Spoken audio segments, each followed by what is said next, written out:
Class 10th वालों, अगर आपको मैथ्स में अब कमबैक करना ही है तो ये स्ट्रेटेजी आपको फॉलो करनी ही पड़ेगी।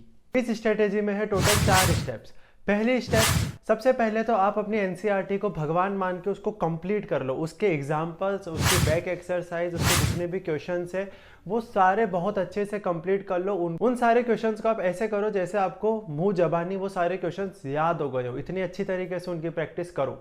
दूसरी स्टेप में आप लास्ट 5 to 10 ईयर्स के PYQ पेपर्स उठाओ और उनको सॉल्व करो। लेकिन सॉल्व करना है आपको प्रॉपर एक एक क्वेश्चंस को लिख लिख के, जिसमें आप गिवन भी लिखोगे, टू प्रूफ भी लिखोगे, हेंस प्रूफ भी लिखोगे, आंसर्स के ऊपर बॉक्स भी बनाओगे, ताकि आपके सबकॉन्शियस माइंड को ये पता पड़ जाए कि मेरे को जब एग्जाम में पेपर सॉल्व करना है तो मेरे को उसी पैटर्न में चलना है और वैसे ही आपको नंबर मिल सकते हैं। तो आपको हर एक चीज़ की प्रैक्टिस करनी पड़ेगी, साथ में बहुत प्रॉपर राइटिंग करके प्रैक्टिस करनी चाहिए, जिससे आपको जो नंबर है वो डेफिनेटली कटे नहीं कहीं पे भी।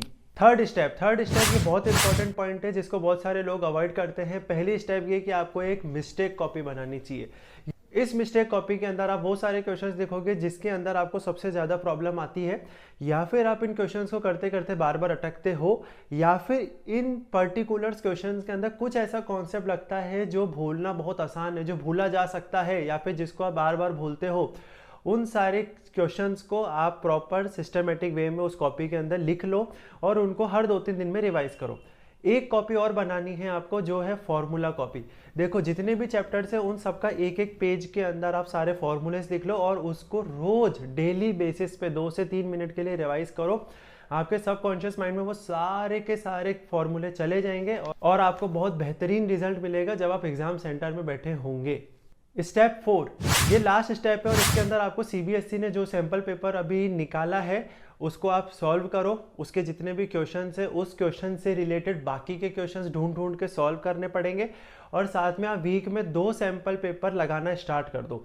सैम्पल पेपर में आपका थोड़ा सा लेवल अप जाएगा तो आपको समझ में आएगा कि कौन से क्वेश्चंस में मैं कहाँ पे अटकता हूँ, और वो सारी चीज़ें आपको अपने बारे में जानकारी मिलेगी। और आप एग्जाम सेंटर में जब आप बैठे होंगे तब आपको ये पता पड़ेगा कि ये वाला क्वेश्चन में ये वाला कॉन्सेप्ट, ये वाले क्वेश्चन में ये वाला कॉन्सेप्ट लग सकता है, और इस तरह से मैं मैथ्स में 100 on 100 स्कोर कर सकता हूँ।